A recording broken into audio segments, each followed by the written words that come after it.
ढोकळा कसा हवा अगदीच जिभेवर ठेवताच विरघळणारा, हो ना? पण हे कधी-कधी ना नुसतं स्वप्न राहतं. ढोकळा अगदी बठ्ठर बनतो, वर तर त्याला स्पंज येते पण खालपर्यंत येत नाही. लाल स्पॉट येतात.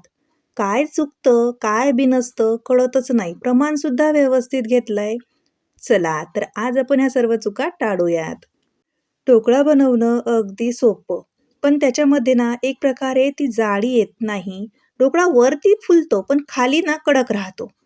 खालपर्यंत त्याला जाळी येतच नाही. पण ती तसं का होतं? सोबतच त्याला जे येणारे लाल स्पॉट आहेत आणि ढोकळ्यामध्ये एक बठ्ठरपणा किंवा एक असा सख्त कोरडा-कोरडा होतो तो. घशाच्या खाली जसा गिळलाच जात नाही. मग ते का होतं आणि ते टाळण्यासाठी आपण काय करू शकतो हे सुद्धा आज आपण या व्हिडिओमध्ये बघणार आहे. बरेच जण कारणं देतात, की आमच्याकडे मेजरिंग कपच नाही, मेजरिंग स्पून नाही आहे, स्टीमर नाही आहे, ना ढोकळा करण्यासाठी कुठलं एखादं पॅन नाही आहे, काहीच नको. आज आपण सरळ मिक्सरच्या भांड्यामध्ये ढोकळ्याचं बॅटर फेटणार आणि कुकरमध्ये ढोकळा बनवणार. तेही चहाच्या पतिल्यामध्ये.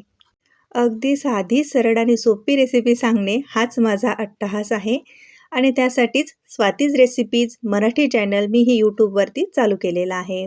कारण मला माहिती आहे माझ्यासारख्याच बऱ्याचशा माझ्या मैत्रिणी आहेत ज्यांना मेजरिंग कप किंवा खूप जास्त तामझाम करून रेसिपीज करणं आवडत नाही. भरपूर असे घरातली कामं असतात. मग नुसते एकच रेसिपीला जास्त वेळ देत बसणं त्यांना जमत नाही. त्यासाठीच स्वातीज रेसिपी आहे. चला सुरू करूयात. ते सुद्धा चहाच्या पतिल्यामध्ये. आता म्हणायचं नाही आमच्याकडे स्टीमर नाही, आमच्याकडे मेजरिंग कप नाही आहे. ढोकळा बघा, रिझल्ट बघा. चला, पटकन लाईक करा. रेसिपीला सुरुवात करते. कुठलाही जो पदार्थ आपल्याला स्टीम करायचा आहे, वाफवून घ्यायचा आहे, तर सुरुवातीलाच ज्या भांड्यामध्ये आता इथे बघा मी चहाचं पातेलं घेतलेलं आहे, तर ते आधी तेलाने ग्रीस करून घ्या. आता बरेच जणांकडे जर बटर पेपर वगैरे असेल, तर तो सुद्धा तुम्ही घालू शकता. पण सांगितलंय मी, प्रत्येकाकडेच प्रत्येक वस्तू नसते. काहीच प्रश्न नाही. नुसतं तेलाने आपल्या छान असं त्याला लावून घ्या संपूर्ण बाजूने. आता बॅटर तर आपल्याला फेटायचं नाही आहे. विस्कर नाही आहे आमच्याकडे, हँड ब्लेंडर नाही आहे, काहीच गरज नाही. सरळ मिक्सरचं भांडं आहे ना, मोठंवालं भांडं घ्यायचं. त्याच्यामध्ये आपण 2 वाट्या बेसन घातलेलं आहे. बेसन कुठलं? तर कुठलंही घ्या, विकतचं, घरचं. फक्त जाड नको, बारीक दळलेलं असावं. आता इथे बघा, आता माझ्याकडे हे टेबलस्पून आहे म्हणून 2 टेबलस्पून याच्यामध्ये मी साखर घातली. आपल्या घरी पोहे खायचा चमचा असतो ना, त्या पोहे खायच्या चमच्याने 3 चमचे साखर घालावी. अर्धा चमचा म्हणजे चवीनुसार मी मीठ घातलेलं आहे. आता याच्यामध्ये बघा मी हळद घालते. पण हळदीसोबत दुसरा पदार्थ घालू नका. तो कुठला? पुढे सांगतेच. मी इथे 1/4 चम्मच हळद घातलेली आहे. हळदीने आपल्या ढोकळ्याला छान असा रंग येतो. ढोकळ्याला मस्त अशी चव यावी यासाठी 2 हिरव्या मिरच्या सुद्धा मी याच्यामध्येच घालते. ऑप्शनल आहेत, पण घालून बघा छान लागतात. आता इथे जर तुमच्याकडे अद्रक असेल, तर किसून अद्रकसुद्धा तुम्ही घालू शकता. हिंग घेतलाय बघा मी याच्यामध्ये, 1 चुटकी. हिंगाने आपल्या ढोकळ्याला चवही येईल आणि सोबतच तो पचायलाही हलका होईल. बरेच जणांना बेसनाचे पदार्थ खाल्ले की ब्लोटिंग, पोट फुगणे, दिवसभर ते ढेकर येणे किंवा जळजळ वाटणे ही समस्या येते. म्हणून हिंग घाला. पाणी बघा, मी पाऊण वाटी सुरुवातीला पाणी घातलंय. आता हे आपण मिक्सरला छान असं फिरून घेऊ.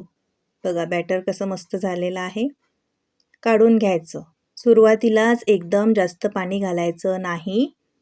लागलं तर आपण वरतून घालू शकतो. आता याच्यामध्ये मी तेल घालते. तर तेल कुठलं घालायचं? ज्याला स्वतःचा वास नाही असं तेल वापरावं. किती? तर इथे 2 टेबलस्पून. आता टेबलस्पून नाही आहे तर आपण इथे 4 चमचे पोहे खायचा जो चमचा असतो त्याने 4 चमचे तेल घालावं. तेल का घालतात? तर ढोकळा खाताना घशाला रुखा-रुखासा वाटतो, कोरडा बनतो. म्हणून तेल घातल्याने काय होते, त्याच्यामध्ये एक मॉइश्चर तयार होतं, ढोकळा आपला मॉइस्ट होतो, म्हणून तेल घालावं. आता छान असं फेटून घ्यायचं. इथे थोडीशी मेहनत करा, 5 मिनिटासाठी का होईना, पण हे बॅटर हाताने फेटा, म्हणजे चमच्याने बघा. मिक्सर नाही आहे, ब्लेंडर नाही आहे, काहीच गरज नाही आहे मिक्सरला आपण हे लावून घेतलं. फक्त 5 मिनिटासाठी सगळं मिश्रण फिरून घेतलं. याच्यामध्ये आपण हळद घातली होती म्हणून आपण बेकिंग सोडा घातलेला नाही आहे. आपण याच्यामध्ये 1 सॅशे इनोचा घातला आहे. आता हळद घातली आणि बेकिंग सोडा जर तुम्ही वापरला तर आपल्या ढोकळ्याला लाल स्पॉट येतात. ते आपल्याला नको आहेत. हो ना? ते टाळण्यासाठीच आपण याच्यामध्ये इनो घातलेला आहे. इनो घातल्यानंतर बघू शकता कसं मस्त बॅटर फुललंय. हलक्या हाताने मी फेटत आहे. व्हिडिओ फास्ट केला आहे म्हणून तुम्हाला थोडं जोरात दिसत असेल, फास्ट दिसत असेल, पण तसं नाही. इनो घातल्यानंतर हे हलक्या हाताने आपल्याला मिक्स करून घ्यायचं असतं. बघा कसं मस्त फ्लफीदार इथे आपलं बॅटर तयार झालं. ते इन्स्टंट ढोकळ्याचं आपण प्रीमिक्स आणतो ते सुद्धा भिजवल्यानंतर असंच बनतं की नाही. बघा आपलंसुद्धा घरच्या घरी बॅटर तसंच बनलं आहे. चला तेल लावून घेतलं होतं आपण चहाच्या पातेल्याला, त्याच्यामध्ये आता हे घालून घ्यायचं आहे आपल्याला. आणि इथे याच्यामध्ये काय होते, वरती ढोकळा फुलतो, खाली चपटाच राहतो किंवा मग तो फुलत नाही. त्याला ती जाळी येत नाही कारण वरती हवा असते, खाली ती आतपर्यंत मोकळी केला जात नाही. म्हणून कुठल्याही भांड्यामध्ये जेव्हा आपण हे बॅटर घालतो ना तर ते असं टपटपून घ्यायचं. आणि 15 मिनिटासाठी कुकरमध्ये आपण हा ढोकळा शिजवून घेतला. कारण स्टीमर नाही आहे आपल्याकडे तर मग सरळ कुकरला खाली पाणी ठेवायचं, एक जाळी ठेवायची, त्याच्यावरती हे लावून घ्यायचं. कुकरची शिट्टी रिंग काढून घ्यावी. 15 मिनिटासाठी ढोकळा स्पंज आपण करून घेतलेला आहे, म्हणजे स्टीम करून घेतलेला आहे. आणि तुम्ही जाळी बघा, भांड्यातून काय सहजतेने अलगद निघालाय. ना बटर पेपर आपण याच्यावरती लावला होता ना काहीच नाही. जाळी बघून घ्या सुरुवातीलाच, मस्तच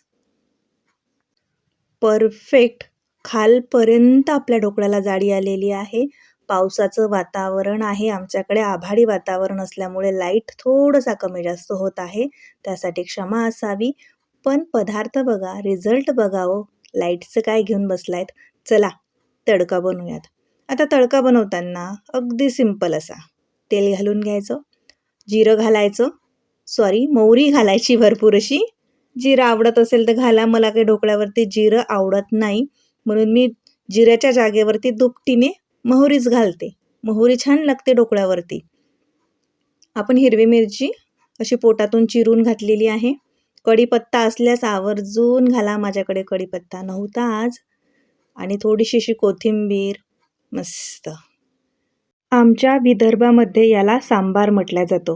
कोण कोण ही रेसिपी विदर्भातून पाहतंय आणि कोण याला सांबार म्हणतं हे मला कमेंटमध्ये नक्की सांगा. आपण याच्यामध्ये साखरेचं पाणी नाही घातलं आहे, कारण आपण बॅटर जेव्हा बनवलं तेव्हा आपण साखर घातली होती बघा.